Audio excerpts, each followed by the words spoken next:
I'm going to make this intro quick, but I want to thank Julian for the great job that he has been doing the last few weeks while I have been busy with something that I'm looking at that I'm not ready to announce yet. I've learned a lot from his videos and I hope you have too. I'm not really sure what the video schedule is the next few weeks, but I know there's at least one Austin Healey video. There's a Cummins video or two on the horizon. There's going to be more pit bike content as it continues to get warmer. What I'm looking at here, there's gonna be all sorts of content on, and in the next few weeks, I am going to be doing a ton of work to get the E36 finished up and ready for the drift season this year. Let's get into this video. Getting right into it, it's like 70 degrees outside, and I wanna go ride this thing, but the bars are too low. It has stock bars on it. If you guys didn't already know, I picked up a 2016 KLX110L back at the end of December, and it doesn't really fit a lot of things on the channel, but I promise that's going to make sense too. But anyway, with it getting nicer outside, I want to be able to go enjoy this thing with my friends. And in order to do that, I ordered the tall bars kit from our friends over at fasterminis.com, because that's the easiest way to be able to enjoy a children's dirt bike when you are 6 feet tall. The kit includes tall pro taper bars, a BBR extended brake cable, a Motion Pro extended throttle cable. My bike is the 110L, so it does have the 4-speed with the clutch. So it also came with a BBR extended clutch cable, and it comes with a set of pro taper grips that are black. But because I wear Vans when I ride my pit bike, I probably shouldn't, but I do. I got the gum colored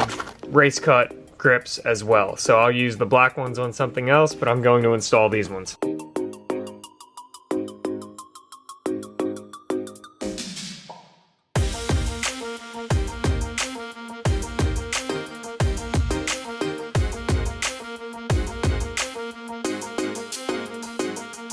All I really did to this point was take the front number plate off, and then I disconnected the clutch lever, the kill switch, and the electric start, as well as the throttle tube and the front brake, and then it's just 4 bolts to take the bars off. I think I'm gonna throw the tall bars on before I start swapping the cables and everything else over. Because my bike is a 110L, the stock bars already were a little bit higher than they normally are on the normal 110. So the change between the pro tapers and the stock ones doesn't look that drastic if you look at the middle, but as you get to the outside, you can tell that they slope up and forward a lot more, and they are quite a bit wider, which definitely helps when you are as tall as I am.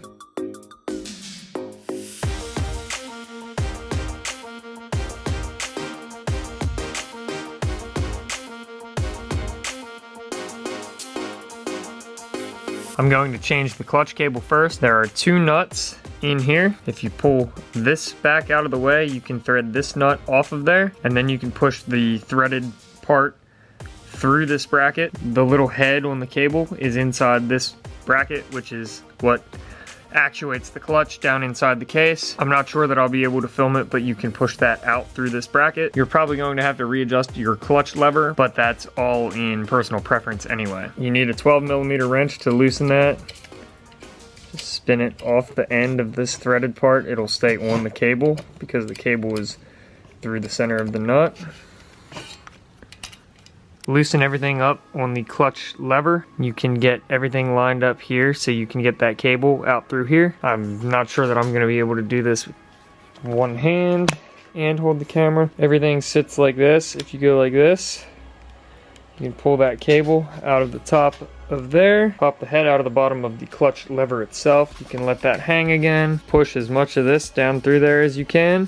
Gives you slack on the bottom end. So now you can slide all this back up, push that out through that bracket. Now that's free. Pull the nut and the rubber part back this way, push all that up this way. Now you're out there.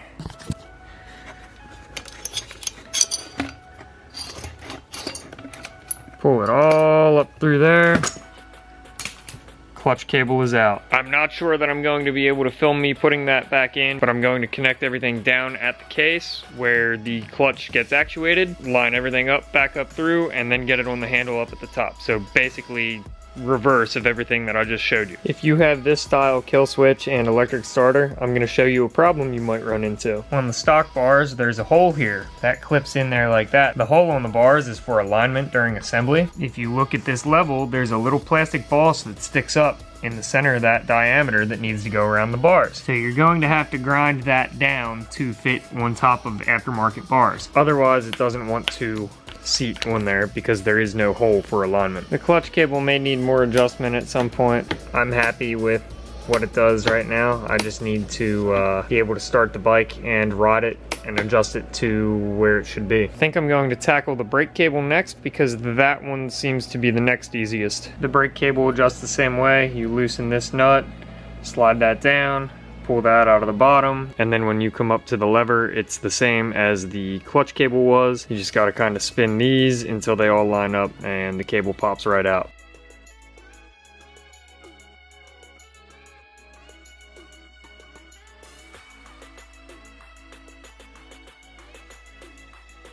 I installed the extended brake cable. It feels a little spongy, but I'm used to bikes that have disc front brakes.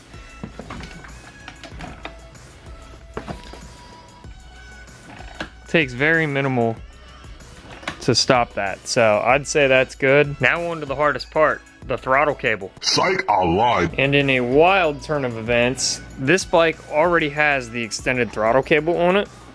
Apparently, I have plenty of slack in this. It turns, it's great. I didn't even bother to screw with it because I don't really want to readjust a throttle cable. I threw the grips on. Normally run safety wire around there. I can't find that either. So before I ride it, I will be putting safety wire on there. I did notice that the wiring for the electric start, and I think this is like a clutch position sensor, that normally gets run down through here and up through the front. But I find that it has plenty of slack if you run it back behind the triple clamps. So I'm going to throw my front number plate on and we're gonna call it a day. I'm gonna end the video there for today. I hope to get out with my friends and ride the pit bike soon because it is so nice out finally. I also wanna get this thing out, clean it up and run it around the block a couple times. Maybe, we'll see. Like I said at the beginning, a lot of E36 work to be done in the next few weeks. I know Julian's cooking some videos up as well, and there's always truck stuff and trailer work, and I got a couple booths and things like that coming up as the weather gets nicer and warmer and show season starts, so I'm really excited for all of that. Thank you guys so much for watching. If you haven't already, please subscribe. Head over and check us out on Instagram, TikTok, Facebook, and Twitter at horsepowerpizza, www.horsepowerandpizza.com if you would like to support. Thank you guys so much for watching. Peace out. Build it for you.